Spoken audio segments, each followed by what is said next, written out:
আসসালামু আলাইকুম। আজকের যে ভিডিওটা আপনারা দেখছেন এই ভিডিওটার জায়গায় অন্য একটা ভিডিও আপলোড হওয়ার কথা ছিল। নুরুর 2-3 দিন আগে সে আমাকে নিয়ে কিছু কথাবার্তা বলেছে সেই প্রশ্নের জবাব দেওয়ার জন্য। সেখানে সেই ভিডিওটা আসলে এখন এই পরিস্থিতির সাথে মানানসই না, যে কারণে আমি আর দেইনি। ওই ভিডিওতে কী ছিল সেটা আর এখন বললাম না। আমি মানুষের আবেগের প্রতি সম্মান জানাই। যদিও নূরের যে ঘটনা এটা নূরেদেরই কর্মফল কিভাবে সেটা আপনাদেরকে আমি বলি।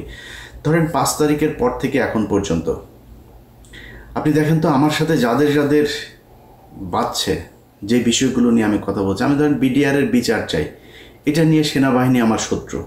আমাকে সেনাবাহিনী নাকি হুমকি মনে করে, আমি নাকি হুমকি সেনাবাহিনীর জন্য। আমি জানি না এই দেশ এই সেনাবাহিনীর বিরুদ্ধে কখন গিয়েছে, তো তারা বলেছে আমি হুমকি। এরপরে 32 নম্বর, এই আজকে যে নুরুল হক নূর মার খেলেন, এই নূর নিজে বক্তব্য দিয়েছেন, বিশাল জ্বালাময় বক্তব্য। 32 নম্বর যারা ভাঙতে গিয়েছে তারা নাকি মব সৃষ্টি করছে। মব আমরা যদি নাকি সৃষ্টি করে থাকি কোনো জায়গায়, তাহলে 5ই আগস্ট একটা মব ছিল, ওটা তো আইন মেনে করা হয়নি, তাই না? এই বর্তমান সরকারটা যে একটা মবের সরকার, আপনি যদি সেটাকে মব বলেন, আর যদি না বলেন, যদি বিপ্লব বলেন, তাহলে বিপ্লবীরা তো এরকমই করবে। বিপ্লবীরা তো আইন মেনে তারপরে কাজ করবে না। বিপ্লবীরা করছে। গতকালকের এই 2 দিন আগের যে ঘটনা, লতিফ সিদ্দিকী সহ আওয়ামী লীগের নেতাকর্মীরা এই যে ডিআরইউতে বসে যেই মানে আওয়ামী লীগের আপনার অর্থায়নে সশস্ত্র বিপ্লব করার যেই পরিকল্পনা তারা সেখানে করেছিল, সেখানে পুলিশ গিয়েছিল, নুরু সাহেব আপনি গিয়েছিলেন, বিএনপি গিয়েছিল, জামাত গিয়েছিল, এই মব গিয়েছিল। মব যে তাদেরকে ধরেছে। এই বিপ্লবীরা যেদিন থেকে মাঠ থেকে উঠে যাবে, তারপরের দিন থেকে আপনি খেলা দেখবেন। যাদেরকে আপনারা এখন মব বলে, তারপরে হ্যাঁ যারা দখল করছে, চাঁদাবাজি করছে, সেটারে আপনি ধরেন, কোনো সমস্যা নাই। কিন্তু এই বিপ্লবীরা যদি মাঠ থেকে উঠে যায়, তাহলে আনসারদের ওইখানে যে ঘটনা, আনসাররাই যে গিয়ে সচিবালয়ে ঢুকতে চেয়েছিল, কি হইতো সেদিন? যেদিন কিনা আপনার এই ডিআরইউতে যেটা হলো, সেখানে এরা না থাকলে আপনি কে যাইতো? এরাই তো গিয়ে এখানে বিভিন্ন সময় বাঁচাচ্ছে, এরাই তো রাস্তায় নেমে আসে, সব দলে দলে নেমে এসে তারপরে এইভাবে ঠেকাচ্ছে। সো 5 তারিখের পর থেকে আজ পর্যন্ত এই বিপ্লবীরাই রাস্তা ঠিক করেছে, পুলিশের দায়িত্ব পালন করেছে, থানা বন্ধ ছিল, এগুলো এই বিপ্লবীরা করেছে। আপনারা সেটা এখন নাম দিয়েছেন মব নাম দিয়ে আপনারা কি করছেন সেটা একটু বলি। আমি নুরুর ব্যাপারে 2-একটা কথা বলি। আমার এই ভিডিওতে অনেক বাজেভাবে বলেছিলাম, অনেক কিছু ছিল, সেটা আনতে চাই না, ছোট করে একটু বলতে চাই। আপনার এই যে আন্তর্জাতিক অপরাধ ট্রাইব্যুনাল, তাজুল ভাইরে চেনেন? যাদের ওনার সাথে কথা বলার সুযোগ আছে, তাজুল ভাইকে জিজ্ঞেস করেন। উনি বসার 1 সপ্তাহের মাথায় নুরু তার নিজের লোক প্রসিকিউটর হিসাবে সে সেখানে বসাবেন। তাজুল ভাইকে সেটা বলেছেন। তাজুল ভাই বলেছেন যে আমি এই প্রক্রিয়ার ভিতর দিয়ে আসতে পারবো না, এটা এইভাবে করা যাবে না, এটা যথাযথ কর্তৃপক্ষের মাধ্যমে আসতে হবে। নুরু তাকে বলেছে লাথি দিয়া চেয়ার থেকে উঠাই দিবে। তাজুল ভাইয়ের সাথে কথা বললেন, তাজুল ভাই আমার জানাইলো, ভাই এই বেয়াদবের সাথে কথা বলতে পারবো না ভাই, এটা একটু দেখেন তো। আমি একটা পোস্ট করলাম ফেসবুক, আপনাদের যাদের মনে আছে নিশ্চয়ই আপনারা জানেন, যে নুরু তোমার 1 ঘন্টা সময় দিলাম, তুমি তাজুল হচ্ছে আমাদের কলিজা, তুমি কলিজায় হাত দিয়েছো, এরকম একটা পোস্ট করে তারপরে দিলাম।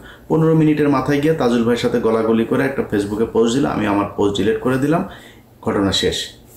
স্বাস্থ্য মন্ত্রণালয়ে স্বাস্থ্য উপদেষ্টা, আপনি তাকে দেখেন না, তাকে এই দেশের অনেক অভিযোগ থাকবে, কিন্তু স্বাস্থ্য উপদেষ্টা ঘুষ খেয়েছে, দুর্নীতি করেছে, এটাকে বলতে পারবেন?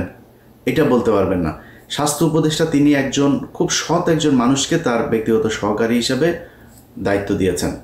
সেই ব্যক্তি জুলাই আন্দোলনে নিজের জীবন বাজি রেখে যেসব শিক্ষার্থীরা যাচ্ছিলেন, যাদেরকে চিকিৎসা দেওয়া হচ্ছিলেন না, তিনি নিজে থেকে তার নিজের কাছে যা ছিল সেগুলো দিয়ে তিনি চিকিৎসা দিয়েছেন। সেই ব্যক্তি স্বাস্থ্য উপদেষ্টার ব্যক্তিগত সহকারী হয়ে একজনকে নিয়ে রাশিয়াতে গিয়েছেন। এই ডাক্তার, তিনি হচ্ছে হাসান ভাই, তিনি রাশিয়াতে পড়াশোনা করেছেন। ওইখানে গিয়েছেন, তার পরিচিত যেসব সিনিয়র প্রফেসর আছেন তাদেরকে দিয়ে সার্জারিগুলো করাচ্ছেন। একজনকে নিয়ে গিয়েছেন, যাওয়ার পরে এই নুরু আপনার দুদক ঘেরাও করেছে। তাকে দ্রুত তার বিরুদ্ধে অভিযোগ দেওয়ার জন্য, তাকে গ্রেপ্তার করার জন্য সে নাকি অনেক টাকা পয়সা নিয়ে তারপরে রাশিয়াতে পালিয়েছেন। এই নুরু বলেছেন, এই নুরুর দল বলেছে তাদের প্রায় 200-250 পোলাপান নিয়ে যায় সেদিন দুদকেই করেছে। তো পরে সেই ঘটনা আমি তো জানি না, যা আমি মনে করলাম হয়তো সত্যি বোধহয় এরকম কিছুই হবে। পরে সেই ছেলে, সেই পিএস আমার সাথে যোগাযোগ করলো, ভাই এই ব্যাপার। তো আমি সেটা বললাম, ভাই এটা যে সত্যি আপনি যে এরকম না, এটার প্রমাণ কি? বল ভাই আমি যাকে ট্রিটমেন্ট দিতে গেছি সে আপনাকে বক্তব্য দেবে। আমি সেই আহত সেই রোগীর সাথে আমি কথা বললাম, আপনারা সবাই তাকে চেনেন, যার পুরো ওই যে মুখায়ব যার মানে নষ্ট হয়ে গিয়েছে, সেই ছেলেটা। তার বক্তব্যটা শোনেন, সে কি বলেছে ওই ডাক্তারের ব্যাপারে। আমি তখন কামরা ভগবান এমনিতে সবাইকে দাদার ব্যবস্থা ও অবশ্যই ভারতীয়দের আসসালামু আলাইকুম। এই জুলাই আন্দোলনের শুরু হওয়া 5 আগস্টে সকল আহতদের নিয়ে যে ডাক্তার কাজ করেছেন, সেই ডাক্তার হচ্ছেন স্বাস্থ্য উপদেষ্টা নুরজাহান বেগমের ব্যক্তিগত কর্মকর্তা ডাক্তার মাহমুদুল হাসান। ইনি আমাকে নিয়ে এপিসে গাইতে রাশিয়া আমার সাথে গিয়েছিলেন 1934 জন্য। তো আমি এখন শুনতে পাচ্ছি ওনার নামে অনেক মিথ্যা গুগল সরকার উনি নাকি কোটি টাকা রাশিয়া সাবস্ক্রাইব করেছেন। আবার শুনতে চেয়েছি উনি নাকি বাংলাদেশে আসবেন না। তাই আমি তো দেখছি এখন উনি বাংলাদেশে আছে। কিছু কিছু শব্দ থাকি নোজাকেন যারা মিথ্যা অপরাধ করেছেন। আমি চাই এসব দেশের লেগনদের বিবেদিকাই যে তারা যেন একজন মানুষকে কাটিয়ে দিতে বরখাস্ত করার আগে যেন থেকে ঠিকমতো কিছু নিয়ে থাকতে হবে। কারণ এই কিছু দিকে সুখ নামেন তাহলে এটা আমাদের দেশের জন্য খুবই দুঃখজনক। এমনকি আসাম নামে ভাই অনেক ভালো মানুষ, উনি আমার সাথে ছিলেন প্রায় 1.5 মাসের মতো। সেখানে আমি দেখেছি উনি অনেকই ভালো মানুষ। আচ্ছা, এবার আপনারা চিন্তা করেন, একজন মানুষ যে কিনা জুলাইয়ের আহত যোদ্ধাদের করলো, আপনি একটা টেন্ডার আপনার পছন্দের লোকের দেবে না, এই জন্য আপনি তার বিরুদ্ধে এই ধরনের ব্লেম দিয়ে তারপরে মব সৃষ্টি করে তারে, সে এখন এই ডাক্তারকে দুদকের পক্ষ থেকে এখন দেশ থেকে নিষেধাজ্ঞা দেওয়া হয়েছে। নিজের স্বার্থের বাইরে গিয়ে আপনি একজন জুলাইয়ের যিনি নিজের রাস্তায় থেকে যিনি যুদ্ধ করেছেন সেই মানুষটাকে আপনি এইভাবে কষ্ট দিচ্ছেন আপনার ব্যক্তি স্বার্থের জন্য। এটাকে বলে মব। আমরা মব করি নাই। আমাদেরটা যদি এই পিলখানা হত্যার বিচার চাও যদি মব হয়, আমরা ওই ফেনীর 16 জন মানুষকে এখনও আটকে রাখা হয়েছে, এটা যদি মব হয়, এতগুলো আলেম এখন পর্যন্ত আটকে আছে, সেই মানুষগুলোকে ছাড়ানো যদি মব হয়, তাহলে আমরা মব করেছে। জিজ্ঞেস করেন নুরু সাহেব, আপনি তো রাজনীতিবিদ, আপনি এই দেশের মানুষের প্রধানমন্ত্রী, ভবিষ্যৎ প্রধানমন্ত্রী হবেন। আপনি যেদিন এই ফারাবি মুক্তি পেল, যান বাংলাদেশের মানুষ আপনাদেরকে ওপেন চ্যালেঞ্জ করলাম, যান ফারাবির কাছে যান, যে জিজ্ঞেস করেন ফারাবি তোমার মুক্তিতে এই বাংলাদেশে 5 তারিখের পর থেকে যখন দেখলাম আলেমদেরকে আটক রাখা হয়েছে, প্রতিটা আলেমের মুক্তিতে কোনো না কোনো জায়গায় এই আমার মতো মবকারীর ছোঁয়া আছে, যা খোঁজ নেন গা সেই আলেমদের কাছে। আমরা হচ্ছে মব সৃষ্টিকারী। নুরু আপনারা চিনেও না মনে হয়, এই যে জীবনে কোনোদিন কথাও বলেন নাই ফারাবি বের হয়েছে, গত সপ্তাহে বের হয়েছে। ফারাবির কাছে যা জিজ্ঞেস করেন নুরু জীবনে কোনোদিন 2 টাকা দিয়ে সাহায্য করেছে কিনা। আজকে সে আমাদেরকে বলে আমরা এখানে কাজ করে খাই, আমরা এখানে লেবার, এটা নিয়ে এসে প্রশ্ন তুলে, আরে নুরু তোর পেটে পাড়া দিলে আমার পাঠানো টাকা এখনো পর্যন্ত তোর পেটের ভেতরে আছে। আমি একা না, এইখানে হাজার হাজার আমেরিকানরা তোর টাকা পাঠিয়েছে, তুই তো আমাদের কষ্ট নাই তো, আমরা সারা জীবন টাকা পাঠায় তোর এই করতাম। এখন এসে আপনি সুশীল সেজে গেলেন, মব সৃষ্টিকারীদের বিরুদ্ধে কথা বলেন, আমাদেরকে মব সৃষ্টিকারী বানান, এভাবে করেছেন। এখন আমরা তো ভাই, আমি ইলিয়াস হুসাইন, আমি তো ভাই কোনো কোম্পানিতে যাইনি, কোনো কোম্পানির ওরে রাখেন ওরে ছাড়েন এগুলি বলিনি। যে আওয়ামী লীগ করেছে আমরা তার পক্ষে তার বিপক্ষে দাঁড়িয়েছি। আপনারা যদি আমাদের কথা শুনতেন, আমরা সেনাবাহিনীর এই সেনাপ্রধানের বিরুদ্ধে কথা বলি নাই, সেনাপ্রধান যে কথা শোনে না, ডিজিএফআই যে এগুলো করে এগুলো আমরা বলি নাই।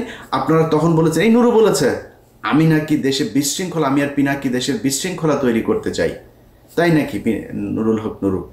এখন যদি সেনাবাহিনী আপনারা এত পীড়িতের লোক এখন মারছে, সেই সেনাবাহিনী আমরা বলেছি তো সেনাবাহিনী ঠিক করতে, করেন নাই তো আপনারা, এটা আপনাদের ফসল। একইভাবে প্রতিটা জায়গায় এখনো পর্যন্ত যেভাবে আওয়ামী লীগের লোকজনকে বিএনপি জামাত তাদের মতো এত মানবিক আমি এই দুনিয়ায় দেখিনি। আরে ভাই, আওয়ামী লীগ পালিয়েছে, আওয়ামী লীগের যা ফেলে গিয়েছে আপনি এগুলির দাবিদার।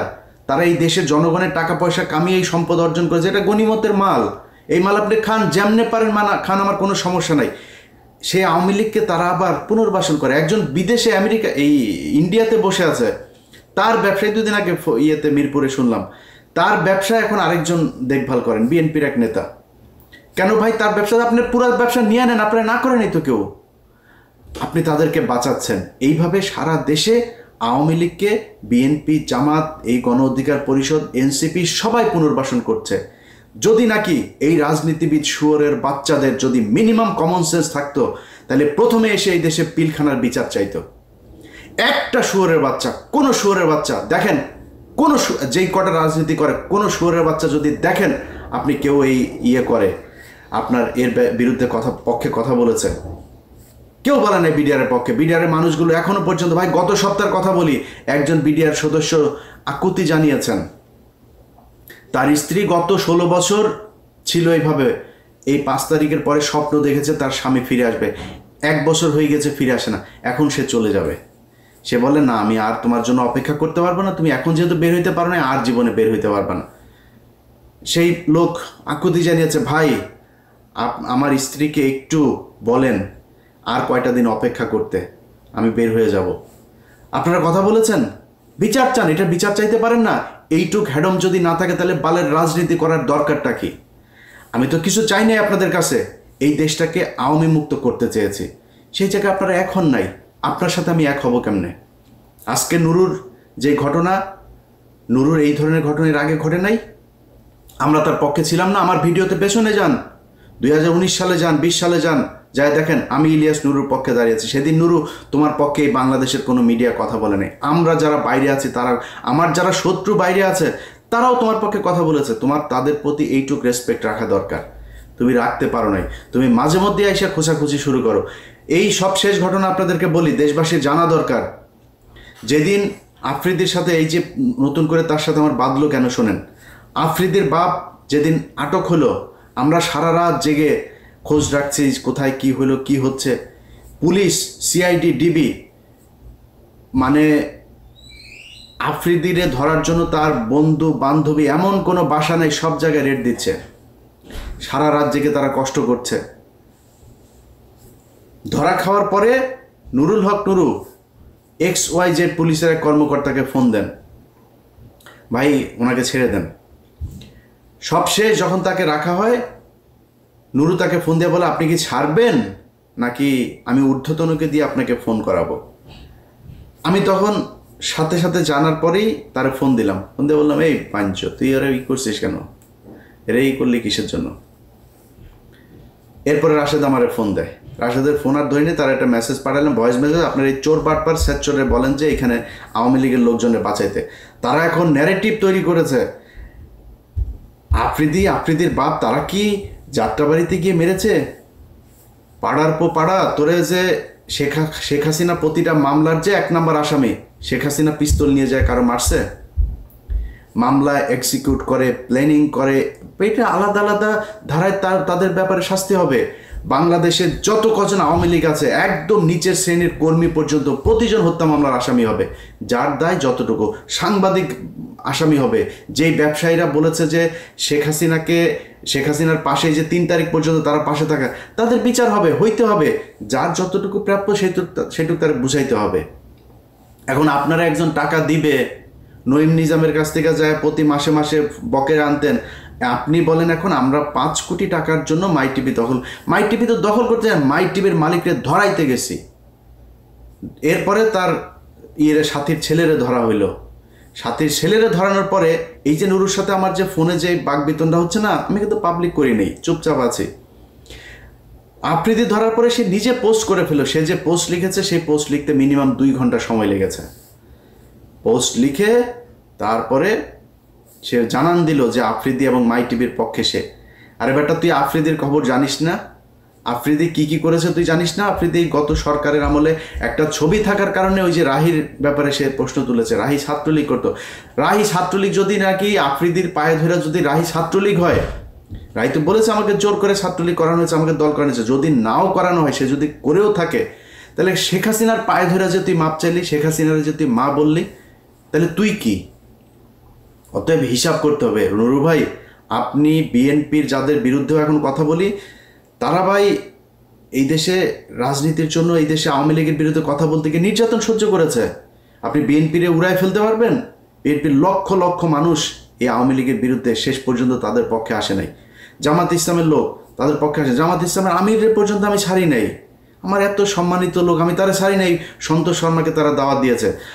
আমি সেই জায়গায় যুদ্ধ করি ভাই। আমারে নিয়ে এইসব চাঁদামাজি মাদামাজি এগুলি বলে লাভ নেই। আপনি যা মন চায় বলেন, চাঁদাবাজি করলে সেগুলি তো ভোগ করবো, তাই না? দেখবেন তো টুডে টুমোরো, পাবেন না কোনো জায়গায়। সো আপনি মাই টিভি থেকে 5 কোটি টাকা চাঁদা আনতে গিয়েছি, তারপরে মাই টিভি অর্ধেক শেয়ার চেয়েছি। আরে বেটা, মাই টিভির শেয়ার চাইতে হয় আমার? আমি মাই টিভির শেয়ার চাও? মাই টিভির চেয়ে বড় বড় টিভির শেয়ারের জন্য আমার পিছনে ঘুরে আমি শেয়ার নেই নাই, আর তুই মাই টিভির শেয়ারের জন্য আমি পিছনে পিছনে। আমি কোনো কোম্পানি, কোনো প্রতিষ্ঠান, বহু কোম্পানি প্রতিষ্ঠান আমার এই করার জন্য, পার্টনারশিপে নেওয়ার জন্য 5 তারিখের পর থেকে সবাই বলছে মাপ চাই, দোয়া চাই। আমি এইসব এই টাকা পয়সার এই লেনদেনে যাইতে পারবো না। ইভেন বাংলা এডিশন যে ওপেন করেছি, বলেছে ভাই টেলিভিশনের জন্য চান, পত্রিকা প্রিন্টের জন্য, এত কিছু চাইনি, জাস্ট অনলাইন পোর্টাল হিসাবে পারমিশন চেয়েছে। এখানে একটা টিম থাকবে, খুব স্মার্ট কিছু ছেলে পেলে কাজ করবে, তাদেরকে নিয়ে আমি একটা টিম তৈরি করতে চাই। তারা এই দেশের একদম এই আওয়ামী লীগ এবং ভারতের ব্যাপারে, প্রথম আলো, ডেইলি স্টার, তাদের ব্যাপারে অতন্ত্র প্রহরীর মতো কাজ করবে। এই জন্যই এসেছি, এর বাইরে কোনো কিছু না। আপনাদের কাছে অনুরোধ জানাই ভাই, যারা এখনো পর্যন্ত সচিবালয়, পুলিশ, প্রশাসন, সেনাবাহিনী সব জায়গায় আওয়ামী লীগের লোকজনকে টাকা পয়সা নিয়ে তারপর বসিয়ে রেখেছেন, এর বিচার আপনাদেরকে, এই নুরুর মতো, নুরু যেভাবে আঘাতপ্রাপ্ত হয়েছে এইভাবে আপনাদের কপালে ফিরে আসবে। নুরুর এটা দেখে আপনারা অনেক কষ্ট পেয়েছেন, আমি খুব বেশি কষ্ট পাই নাই। কারণ কি জানেন, নুরুর চাইতে ভয়ঙ্কর পরিণতি এই দেশে হবে যদি আওয়ামী লীগ ফেরত আসে। আর সেই আওয়ামী লীগকে ফেরত আসার জন্য, তাদেরকে পুনর্বাসিত করার জন্যই নুরুরা কাজ করেছে। কোনো জায়গায় 5 তারিখের পর থেকে দেখবেন না যে তারা বলেছে ওকে ঠিক আছে, অমুকের ব্যাপারে শুনলাম, আমরা সেখানে যাই, গিয়ে টাকা নিয়ে এসছে। এখন ওই কথা যদি নাকি আপনাদেরকে এক এক করে যদি বলতে হয়, সেটার জন্য ভিডিও তৈরি করেছিলাম, কোথায় কোথায় কি করেছে, বাট পরিস্থিতিটা আমাকে সেই ভিডিওটা আপলোড করতে দেয় নাই, দিলাম না, এতটুকুই বললাম। এখনও সময় আছে, নুরু সহ বিএনপি, জামাত যারা যারা আছেন, এই বিপ্লবীদেরকে মব ট্যাগ দিয়ে তারপরে আওয়ামী লীগকে পুনর্বাসিত করে যদি নাকি দেশ চালাইতে চান, আপনাদেরকে সামনে আরও অনেক বিপদ বইতে হবে। ভালো থাকেন, আল্লাহ হাফেজ।